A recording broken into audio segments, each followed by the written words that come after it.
Welcome everybody to our May BioME virtual coffee hour. We have 4 exciting speakers as always. For those of you who may not know me, my name is Agnieszka Carpenter and I'm the Executive Director for BioME.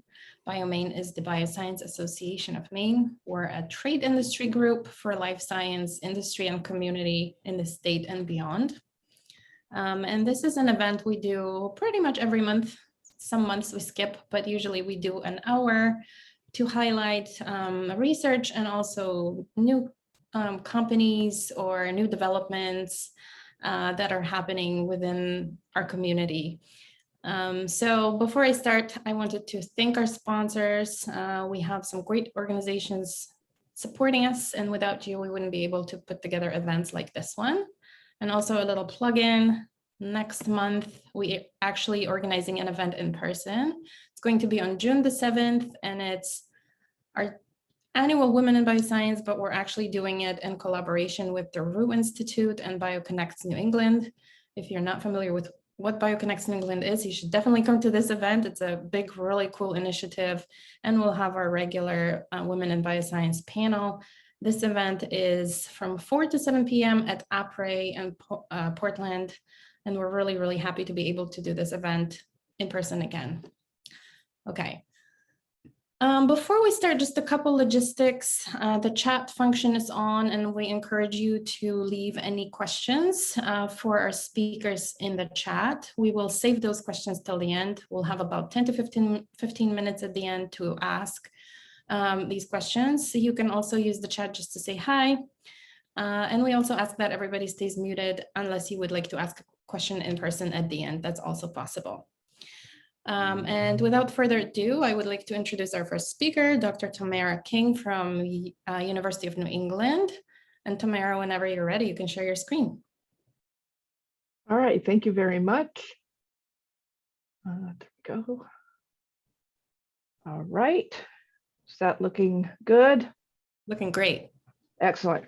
So first of all, I want to say I'm just so pleased to be a part of this series. I've watched a few of these and they're always kind of exciting and novel and different. I am going to be talking today about my laboratory's goal to gain a better understanding, or at least contribute towards a better understanding of how chronic pain works. And the goal of the lab is to improve treatment for chronic pain patients. I work at the University of New England, where I love to work. It's very beautiful here. And I work very closely with the UNE Behavior Core, where I'm director, with Dr. Tucker, our co-director, Denise and Victoria, who do a lot of the core's work.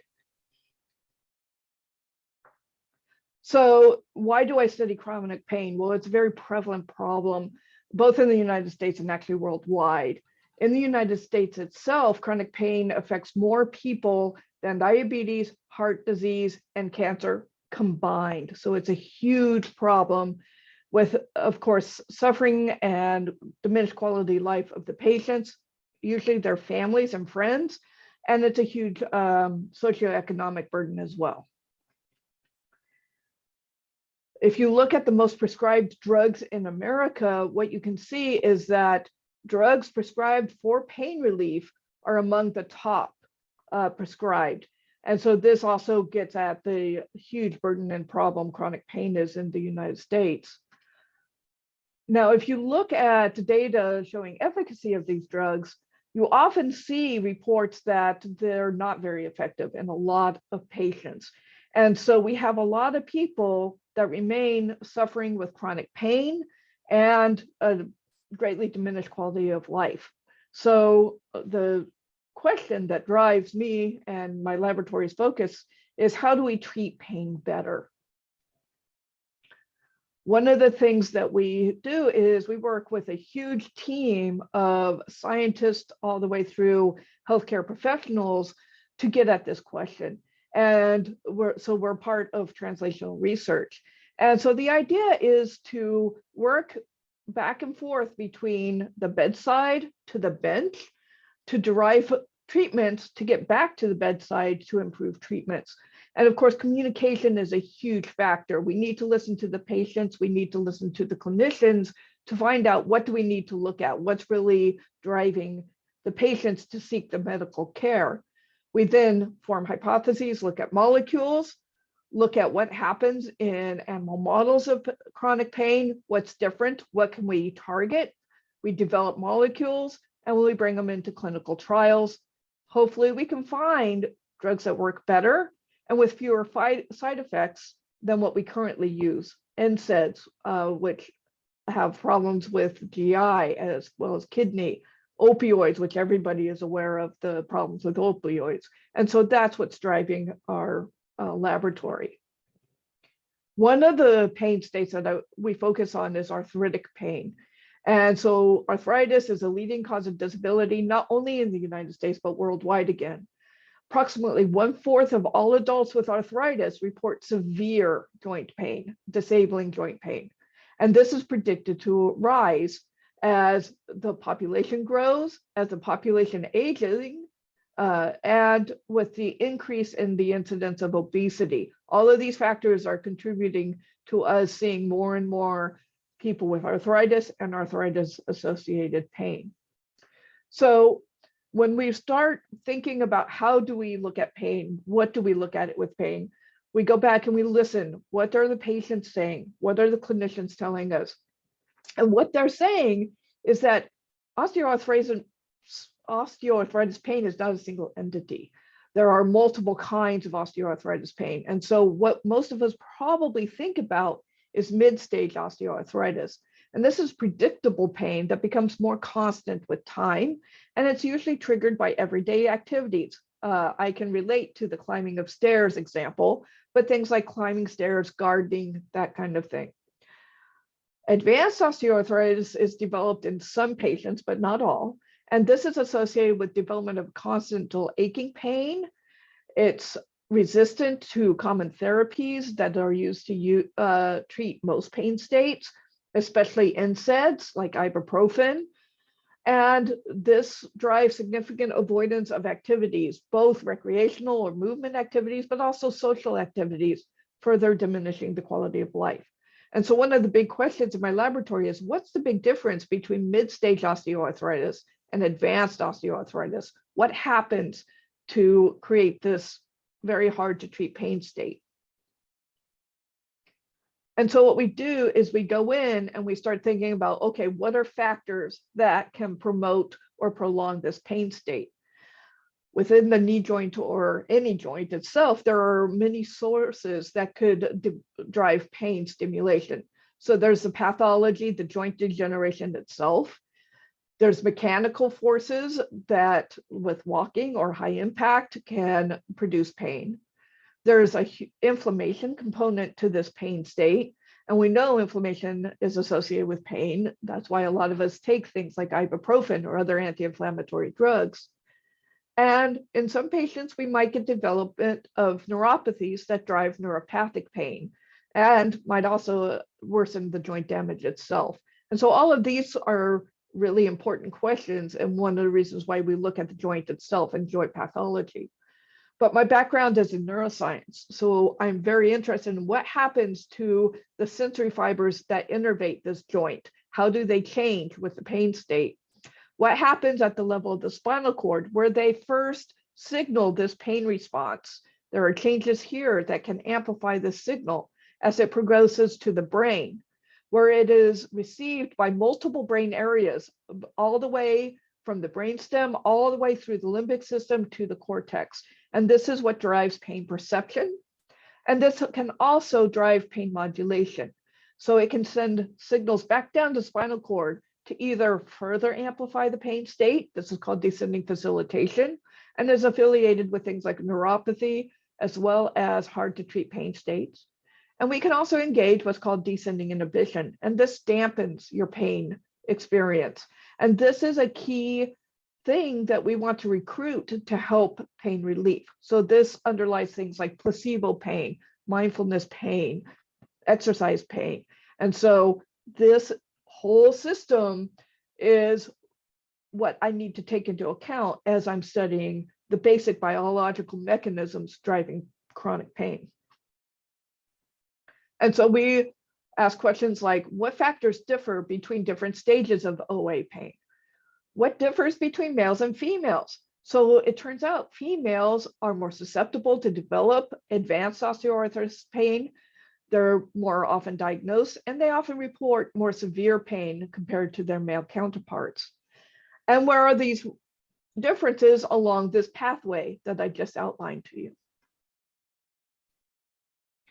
The other big topic that we like to try and tackle is, how do treatments known to alter pain do that? How do they alter the pain? And so exercise is the #1 recommended non-pharmacological treatment for patients with osteoarthritis pain. And we can use it both to prevent pain and development of degeneration, but exercise after the pain state starts. If you have a patient come in and say, I have a lot of joint pain, many doctors will encourage them to exercise. And there is evidence both in the preclinical literature with rodent models, as well as the clinical setting itself, that this works. So the question becomes why, when, and how? There are also some reports that exercise blocks disease progression within the joint itself. And I've shown this in my laboratory in reports, but it's also been indicated in the clinical setting. And so why is this happening? How is exercise blocking joint degeneration?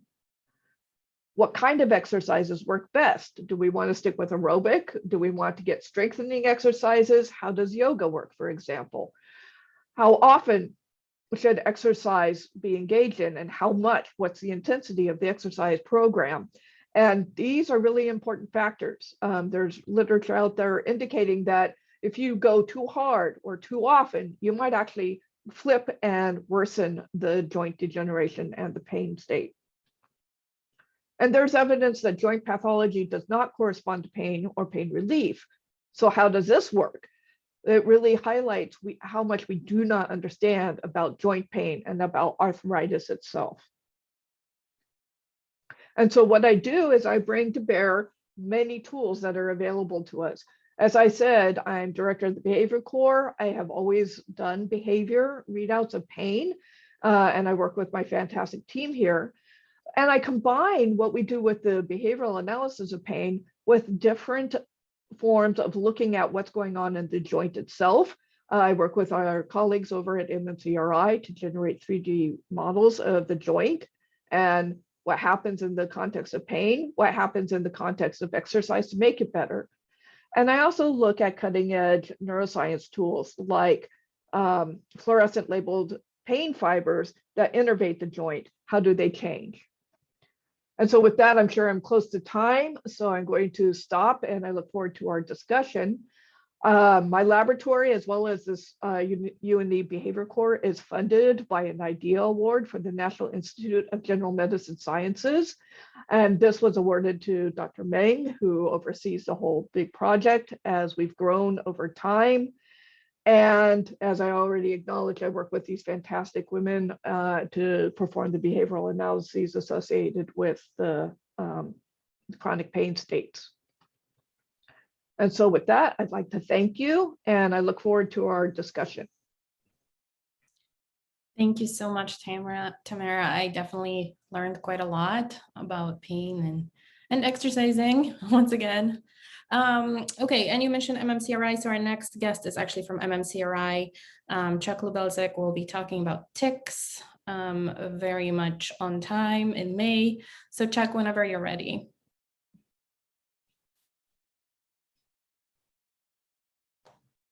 And we see your screen, but we can't hear you.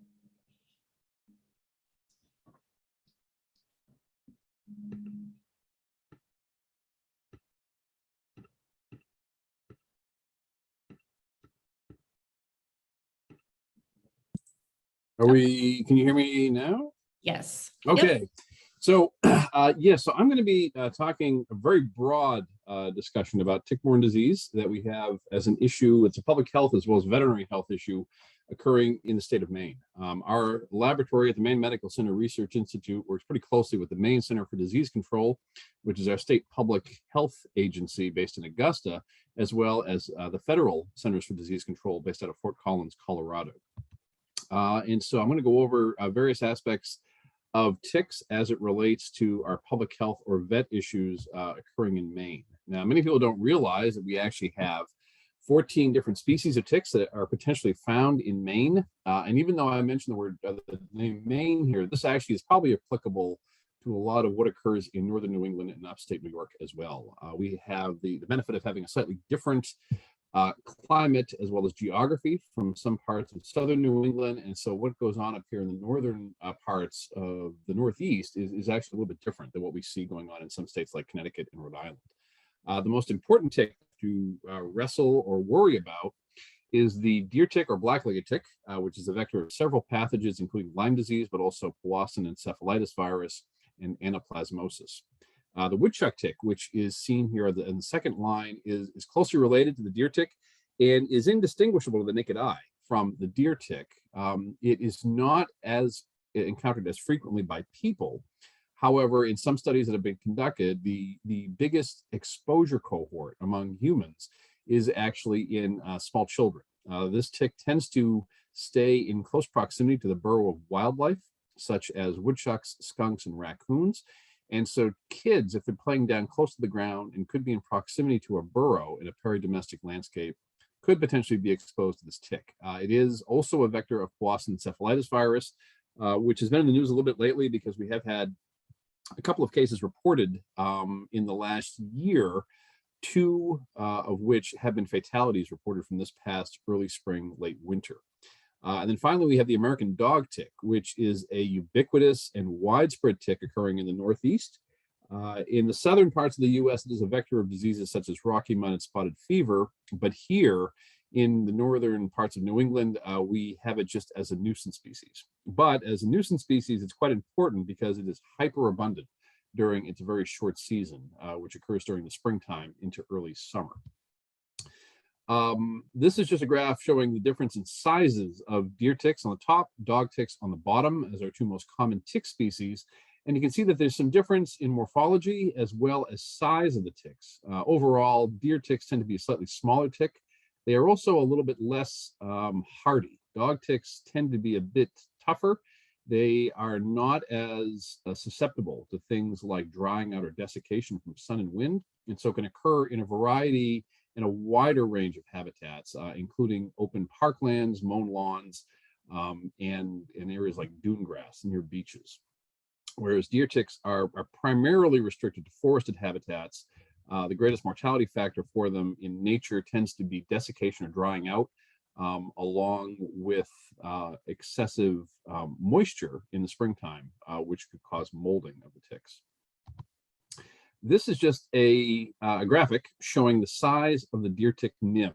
Now I'm going to go into a little bit about the life stage of the ticks, but primarily the deer tick nymph is the one that would be the intermediate life stage. Think of it as the teenage life stage of the deer tick. It is the one that is frequently referred to as the size of the head of a pin. And you can see from this graphic next to the tip of a lead pencil that it is quite small. And one of the things as a public health message that we do is to talk to people and have them, really know your moles and know your freckles. And if a new mole or a freckle shows up on Wednesday that wasn't there on Tuesday, and that freckle has 8 legs, well, there's a pretty good chance that it might be a tick. And so certainly with deer ticks, early removal, early detection, early discovery of the ticks really does help to reduce incidence and exposure to tick-borne pathogens. Many of the ticks need to be attached and feeding for in excess of 24 to 36 hours to transmit many of the bacterial pathogens. And so early detection of the ticks on you and removal, does go a long way towards reducing cases of tick-borne disease. Now, very briefly, this is a general description of the deer tick, the dog tick, and the woodchuck tick that I mentioned earlier, with a breakout by habitats. And in general, deer ticks really are restricted to forested areas, forest edge, which does occur in suburban landscapes. The peak activity period really is historically early spring through late fall. However, climate change certainly is a factor when we're dealing with ticks as an issue. And we have noticed in the last couple of years, especially as we have had milder falls, milder winters, that the tick season in the fall actually has been extending now well into December, and especially on the coastal plain of Maine, stretching from about Bar Harbor back to Kittery. Really, some of the average daily temps are still in the 40s to even close to 50 some days Fahrenheit, which means the tick activity could certainly be present on the landscape. Medical importance of deer ticks: they carry several pathogens, including Lyme disease, anaplasmosis, babesiosis. We have a relapsing fever transmitted by a spirochete Borrelia miyamotoi, and then Powassan encephalitis virus. There is a variant of Powassan found in deer ticks called deer tick virus, which has been more common on the landscape of the Northeast in the last decade or so. By contrast, dog ticks tend to like very open areas, lawns, open, dry forested areas such as pine barrens. And really the season, however, is quite short. Usually most years they emerge by the end of April. Some years it may be a little earlier if it's milder, with going full steam really towards the end of May, beginning of June. However, after the middle of June, the numbers of dog ticks began to taper quite a bit. And by July, we're seeing very reduced numbers, with them almost disappeared by the 1st of August on the landscape. And medical issues in Maine, again, not much of a medical issue. In the southern part of the US and in southern New England, they have been documented to transmit Rocky Mountain spotted fever and a disease called tularemia. And finally, the woodchuck tick, again, really being found very much in close proximity to any kind of animal denning or burrows that may occur in a peri-domestic landscape. Usually the summer months are the peak time of year, but because this tick is so cryptic and not found all that often, this is mostly data that's derived from human exposure, which could also result from a higher time of activity for kids playing down on the ground close to where these burrows might occur. And again, the primary disease that these ticks carry is Powassan encephalitis virus. So some of this really does play into southern Maine ecosystems, especially in peri-domestic landscapes. Certainly if you are living anywhere in proximity to around Portland or Biddeford, Saco, any of our larger urban cores, as you get into suburbia, you find that there are quite a bit of forested landscape occurring in small patches, frequently behind homes. So it is not uncommon to have exposure to deer ticks occurring in these areas. And in some cases, some of these ticks can be quite abundant, especially if you have about an acre or two of woods behind a home, which provides a green belt as a wildlife corridor for several of the wildlife species that will carry and transport these ticks.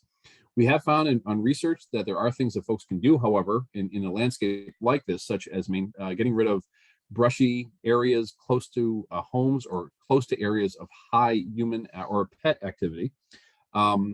Certainly raking and getting rid of your leaves and mowing your grass are going to be real deterrents to the ticks, because that opens up a lot of sun and wind, which may dry out the ticks, especially during hotter times of the year. And then as well, the converse is that the higher grass and the higher leaf litter depth may also protect the ticks during the wintertime and may provide some thermal cover, which may prevent the ticks from freezing and dying out that way. So really getting rid of your leaves and maintaining a shorter lawn, especially in areas of high activity, is going to be beneficial as a tick management practice, especially around homes. And these are just snapshots, really looking at where you would expect to find deer ticks. The top two photos are of forested systems. On the left, we have a system actually based down in Wells, which is heavily dominated by exotic and invasive shrubbery, which is very common on the New England landscape now. We find that this exotic invasive shrubbery, such as Japanese barberry or Asiatic bittersweet, has really come to dominate the forest ecosystems in these areas, and they provide excellent tick habitat. It's not uncommon for a lot of land management agencies or private entities such as land trusts to really focus on getting rid of invasives, because they have a host of other problems associated with them. But the fact that they're excellent deer tick habitat adds another incentive as to why you should probably think about trying to remove these kinds of plants from natural areas. On the bottom, we have sites that are really generally unhospitable to deer ticks. They are too open and too dry, and tick survival is quite low, and very little activity in them. So you can see, of course, on the left, dune grass, and anybody that's been to the beach on a day with high wind knows that the wind can just rip across these areas and really, does provide a real big control on tick populations. And then similarly, On the right, we have a very, a mown field, which is mown down to quite a low level.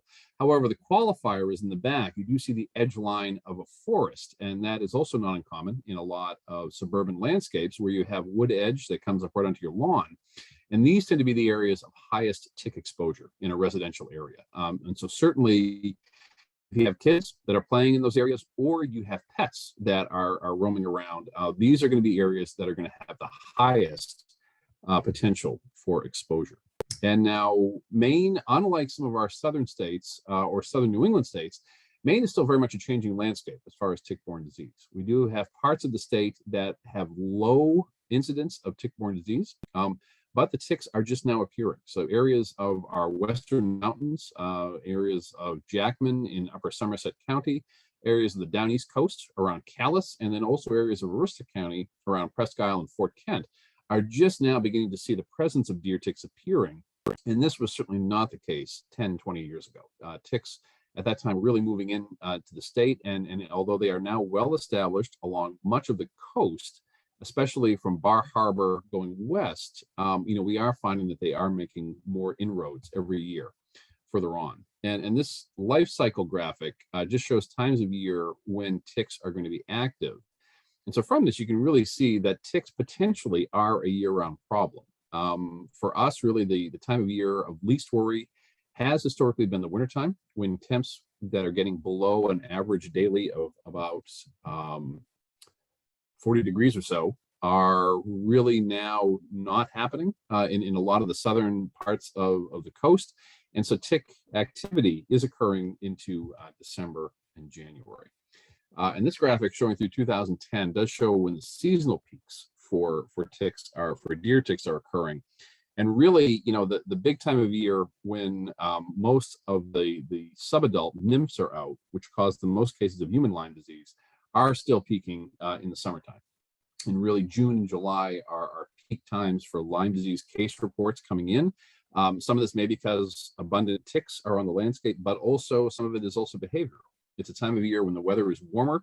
People are probably not wearing long sleeves as much, and certainly long sleeves are still, in many ways, your first and best defense against tick bites. Unlike mosquitoes, ticks really cannot bite through any thickness of fabric. So the thinnest of fabrics can be highly preventative to reduce tick bites as well. When a tick does bite you, ticks have a barbed fish hook on their beaks that they use to lodge into your skin. They also secrete an anesthesia and an anticoagulant to allow the blood to keep flowing.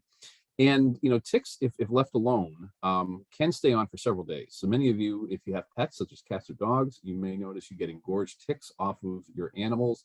Well, they've probably been on for in excess of 4 to 5 days at that point. So, on their own, ticks can hang on as the consummate hitchhikers. And so again, getting back to and stressing the importance of early detection and removal is quite important when it comes to reducing tick-borne disease. And again, these are our real kind of our smorgasbord almost of tick-borne diseases that may potentially occur. Our most common are Lyme disease, anaplasmosis, and babesia. Rarer is a spirochetal disease called Borrelia miyamotoi, which is a relapsing fever. Powassan encephalitis virus is present on the landscape and widespread, although very, very rare. We may have 1 to 2 cases a year reported, in contrast to Lyme disease, which is now getting close to 2,000 cases of Lyme being reported every year in Maine. And then potentially diseases such as Rocky Mountain spotted fever, tularemia, and heartland virus tend to occur in more southerly areas of us where the temperature is a bit milder. So it does raise questions, as climate change is occurring, and we do see a warming trend occurring overall for the Northeast region. We do have the potential for other tick-borne pathogens to be making their way into Maine, as well as other parts of northern New England. And I can stop there because I'm probably pretty close to my time. So. Thank you so much, Chuck. Okay. So that was really fascinating and scary at the same time. It really is. Just a quick reminder for everybody, please leave your questions in the chat. I am getting some questions via private messages, but you can also just ask them publicly. And we are kind of tight on time here, so I would like to move on to our next presenter, and that's Michael McKernan from Jackson Laboratory.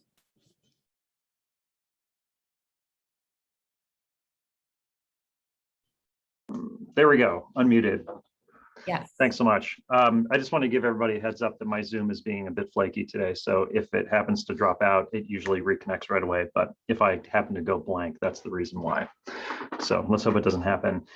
That's a bit of a tough audience to follow up on with respect to ticks. I now have more questions than I have content to discuss in my component of this coffee hour. So I'm the Director of Government and Community Relations at the Jackson Laboratory here in Bar Harbor, and glad to be invited today. Many folks know JAX very well as a laboratory that focuses on mouse models for human disease, and that is exactly what we are. However, my goal today is to talk to you about a few different things. I wanted to share with you some information about how JAX is not just a mouse institution, but is in the clinic, is in the classroom, and is really contributing to Maine in a broad sense. So the Jackson Laboratory mission is to discover precise genomic solutions for disease and empower the global biomedical community in our shared quest to improve human health. We are a biomedical research facility with campuses around the globe. We are headquartered here in Bar Harbor. We have an Institute for Genomic Medicine in Farmington, Connecticut, that was constructed about seven years ago. We have a facility in Ellsworth, Maine. I'll get to that a little bit later. We are in Sacramento, California. The Maine Center, the Maine Cancer Genomics Institute is based at Maine General Hospital. And then in Asia, we have a facility under construction in China. And we have the newest members of the JAX family are located in Japan. We have 4 production facilities in that country.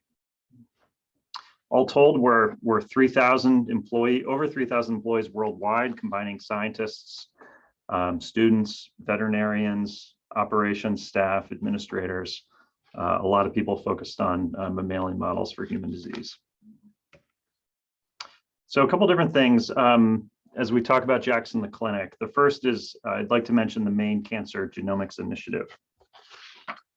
So this is a first of its kind initiative based in Augusta, first of its kind statewide initiative in which a research institution is gathering and providing resources broadly across the state focused on cancer genomics. And in the state of Maine, we are literally working with every oncology practice in the state. There are 37 oncologists who are partnering with JAX. What these oncologists are doing is helping to deliver cancer genomics analysis to their cancer patients. The way that cancer genomics works within the Maine Cancer Genomics Initiative is that an oncologist will refer a patient for cancer screening, genomic cancer screening.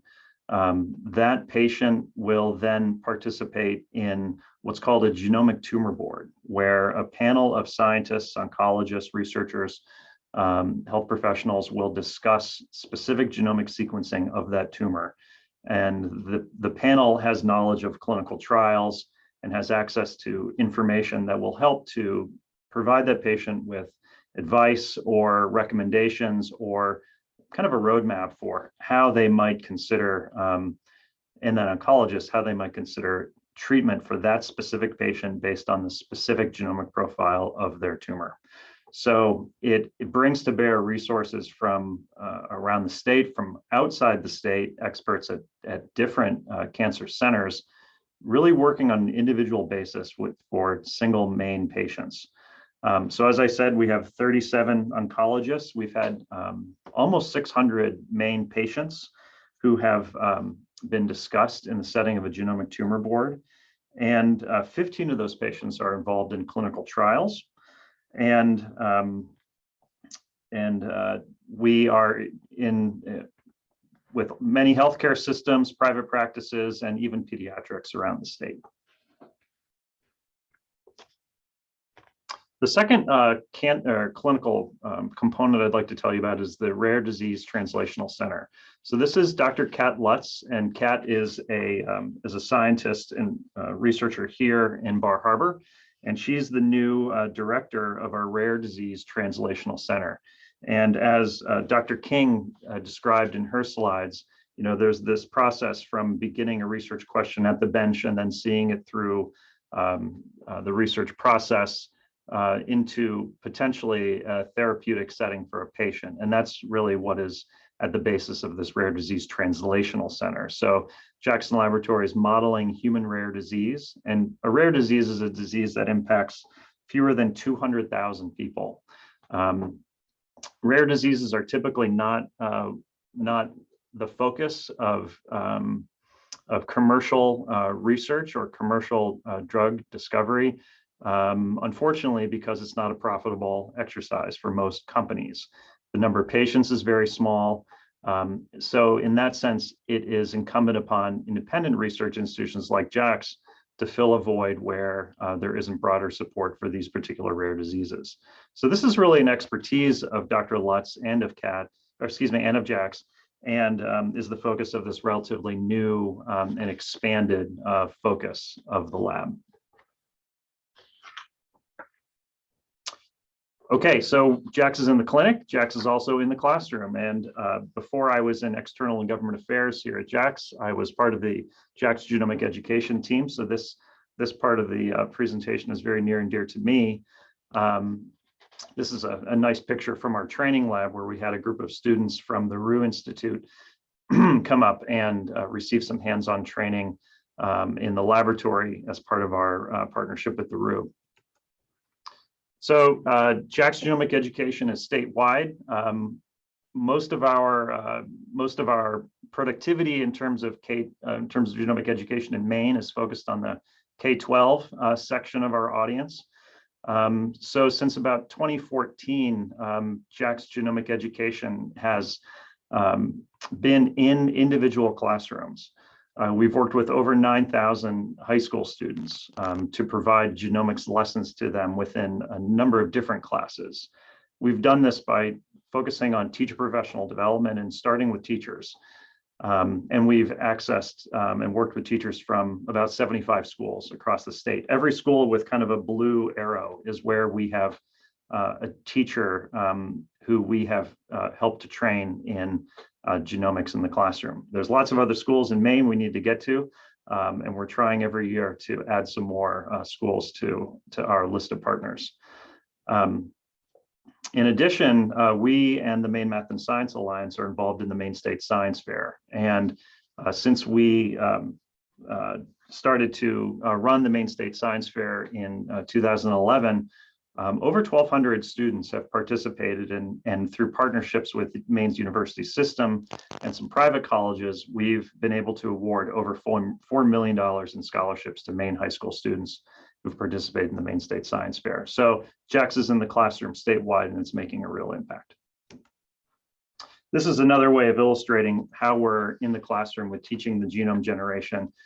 You can see since the middle of 2015, when we started this program, this is an NIH funded program, by the way, we've been having increasing numbers of students participate in the program, except for the obvious dip. And I think we all know why that happened in 2019 and 2021.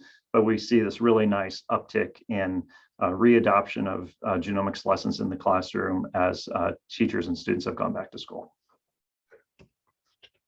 Here's all the colleges that have partnered with us through the Maine State Science Fair, and it's really added quite a lot of strength and interest in participating in that program and shows really the statewide commitment to supporting STEM education.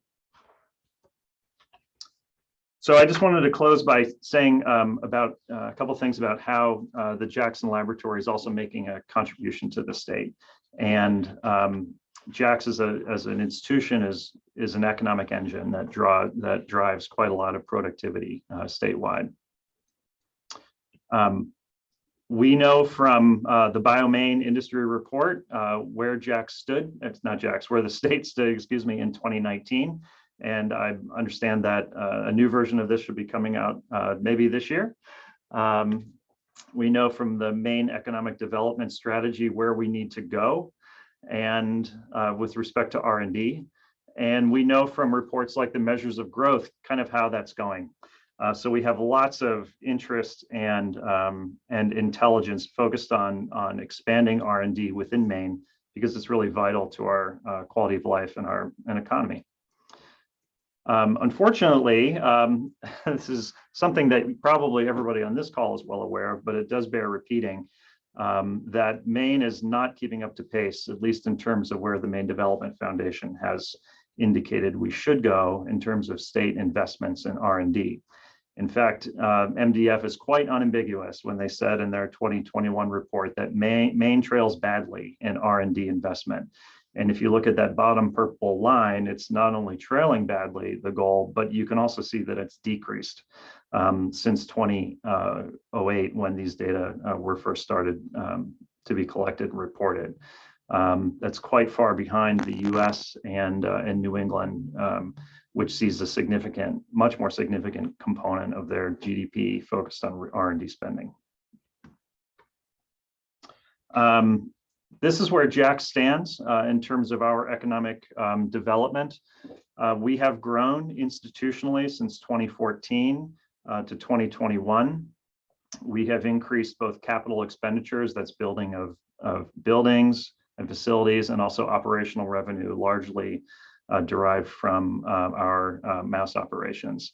We've increased the number of employees as well. But I have to point out, with respect to the prior slide about state investment in R&D, look at 2017. You notice a very distinct increase in our economic output in that year.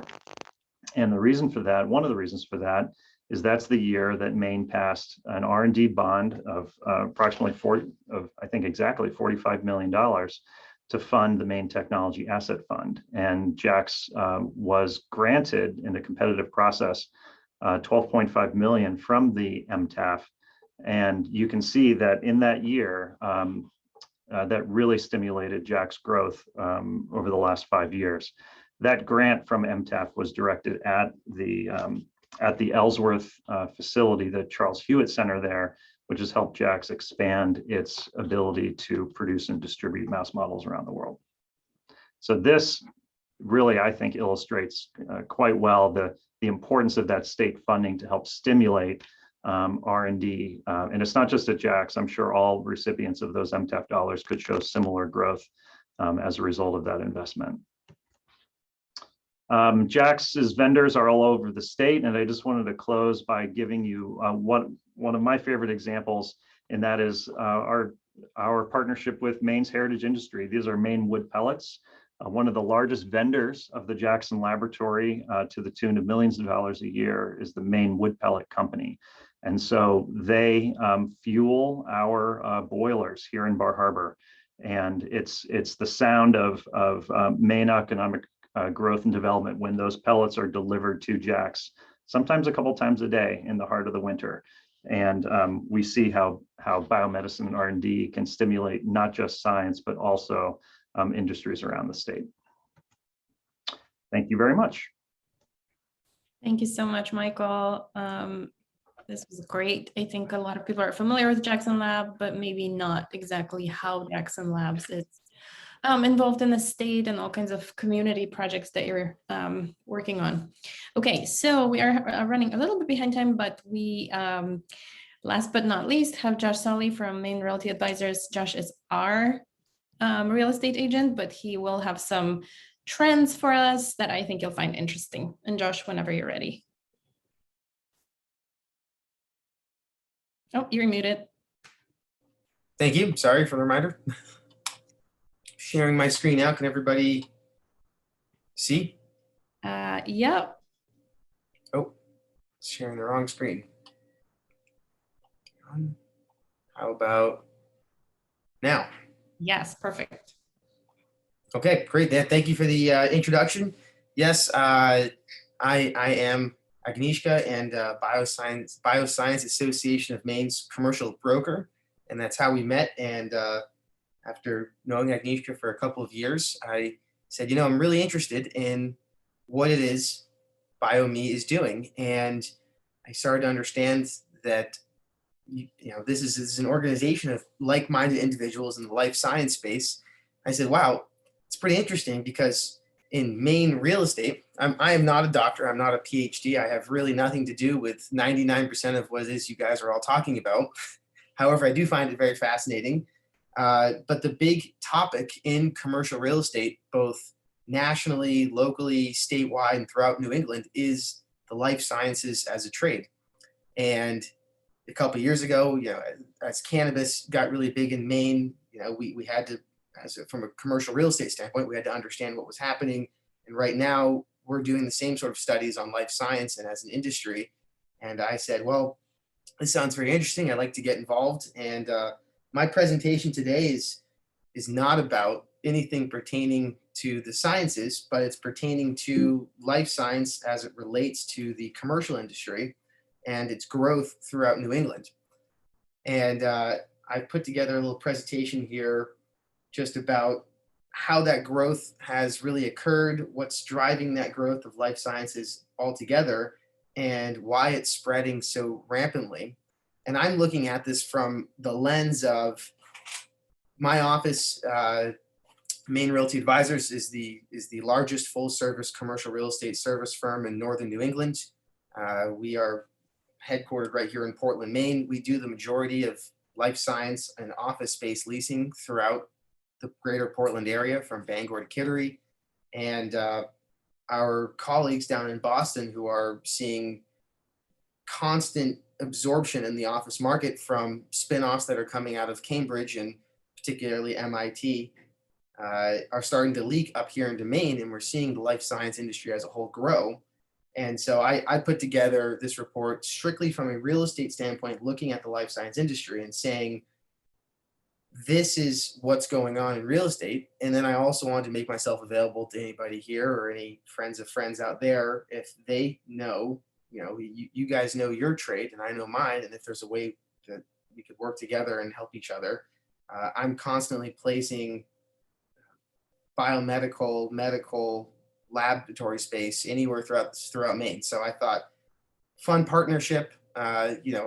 Jack's, doesn't always buy their buildings; they also lease. So if you have interest in space to continue to expand, we have other buildings in Ellsworth you can jump into. I can't help you so much with your laboratory space in Japan, but I can definitely help throughout Southern Maine. So I wanted to talk about why you should continue to expand your businesses in Maine specifically.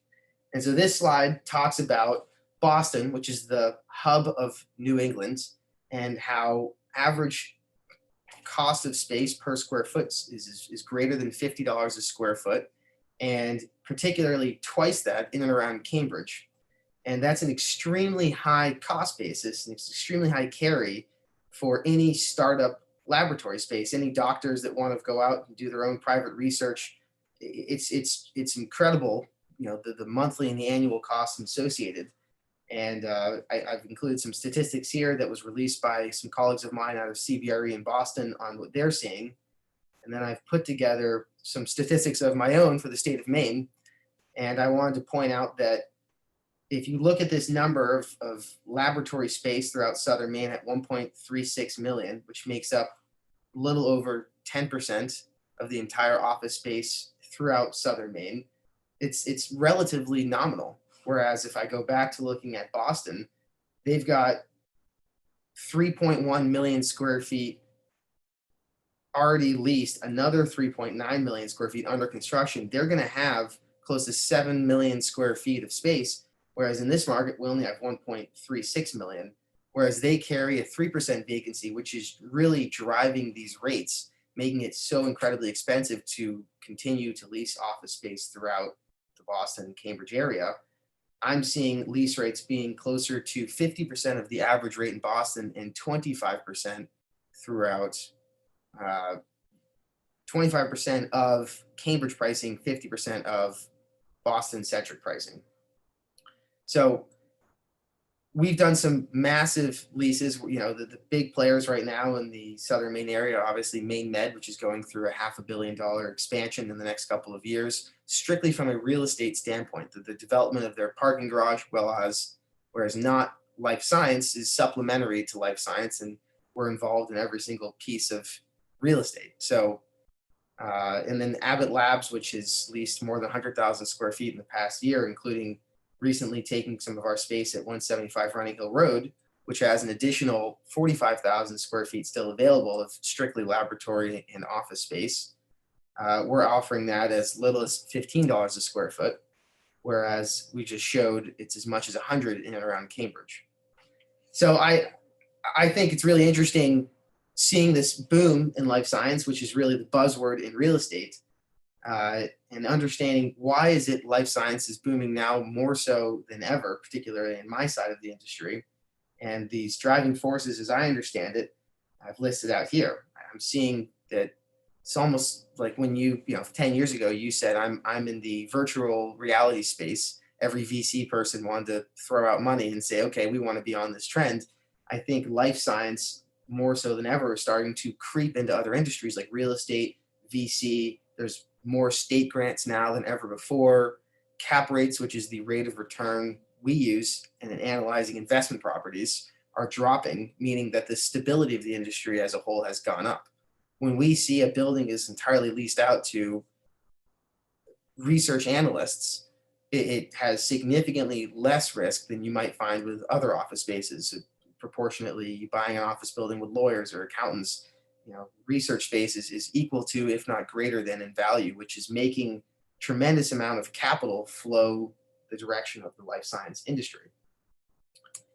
And this is my final pitch on why you should continue to grow life science throughout Southern Maine and stick to Maine, whereas not Cambridge or Boston.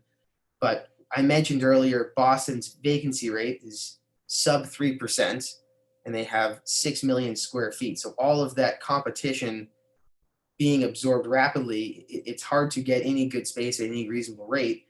Whereas I'm seeing twice the vacancy and 1/6 of the available space, which really gives somebody in this industry a great deal of leverage and significantly more options when negotiating with landlords in the area or buying their own office buildings for expansion.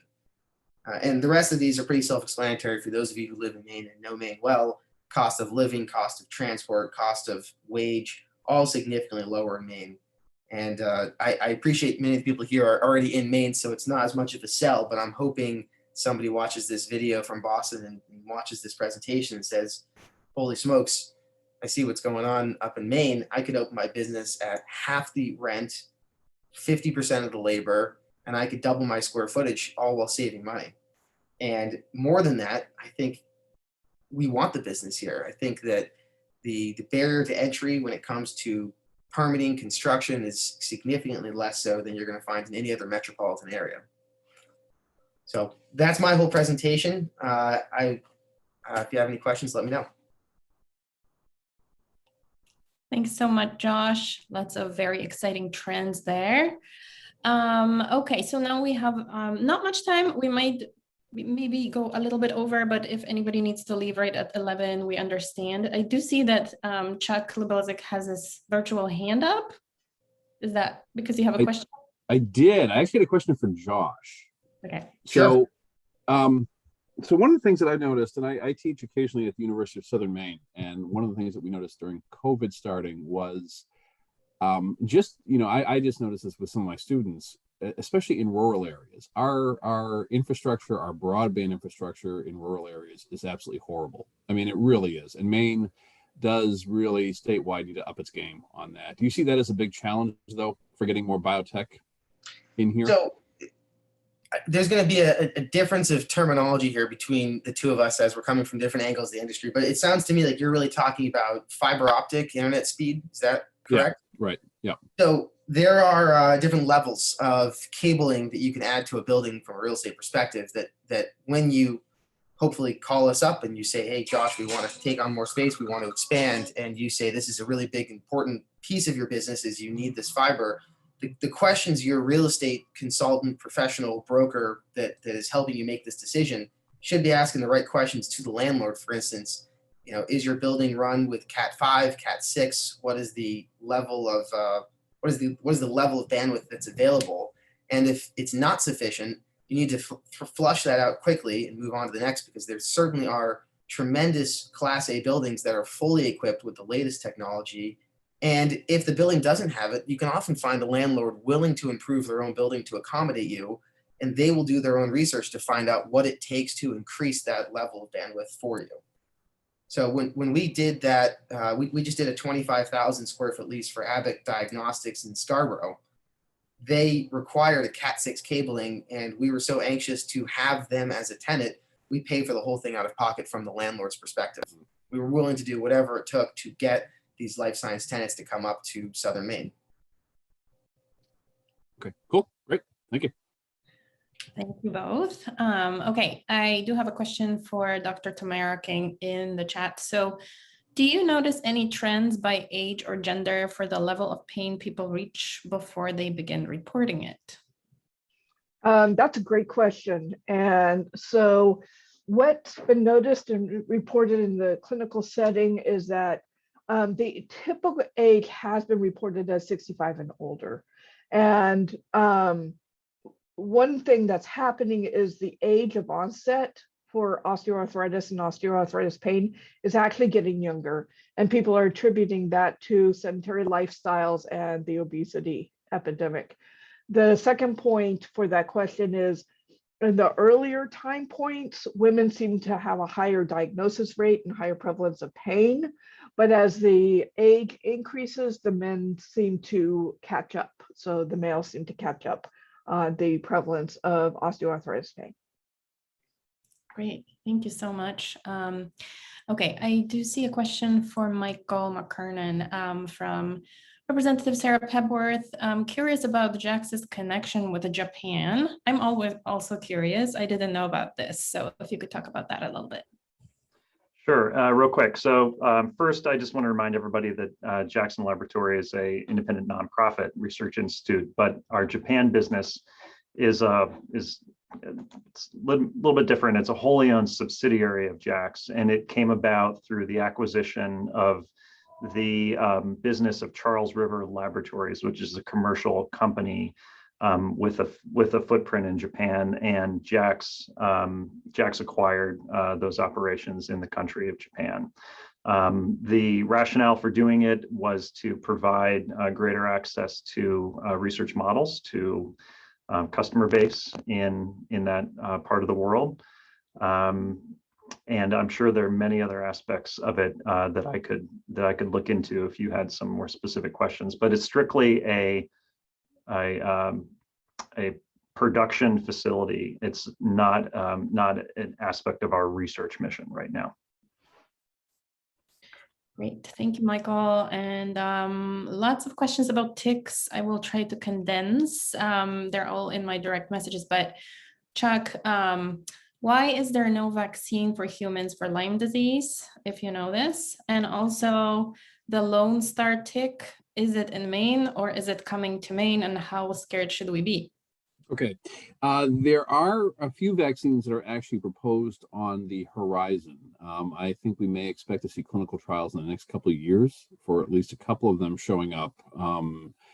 And they've been in development for a while. Some of these are actually companies that have started the vaccine process in Europe first. They're slightly less litigious there in Europe. And so I think they were kind of a little gun shy about introducing a potential vaccine here following the Limerick vaccine that came out in the late 90s, which was effective. But because of some kind of sensational headlines that were kind of unproven, there were some concerns, and the market share for the vaccine dropped quite a bit. But I suspect that new vaccines coming out, hopefully in the next couple of years, we actually might see a couple. Lone Star tick, yes, coming to a theater near you soon. Lone Star tick will probably be coming to Maine at some point in the next decade. It certainly is moving up the eastern seaboard now, and its most northerly distribution right now is pretty close to Cape Cod, but that's quite a bit different than what it was even 10 years ago, where it was really restricted to south of Rhode Island. So we are seeing it move, and based on some climate studies that we've done, we think that at least southern Maine, especially Cumberland and York counties, would be mild enough, especially even during the wintertime, to support this tick coming into the state. Okay, everybody brace for the Lone Star tick. If you don't know what that is, Google it. It's super scary. Okay, so we are running out of time. I wanted to say a big thank you to all of our four speakers. You did a fabulous job. And also thank you so much to everybody who joined us and stayed till the end. We hope to see you next month at our Women in Bioscience and BioConnects New England event, June 7th, and then we will have a next coffee hour in July, and the date will be announced soon. And then in August, we have our summer networking reception at SMCC this year. So lots of events coming your way. I just wanted to wish everybody a wonderful afternoon and a nice summer if we don't see you. And thank you again. See you. Bye. Thanks. Bye.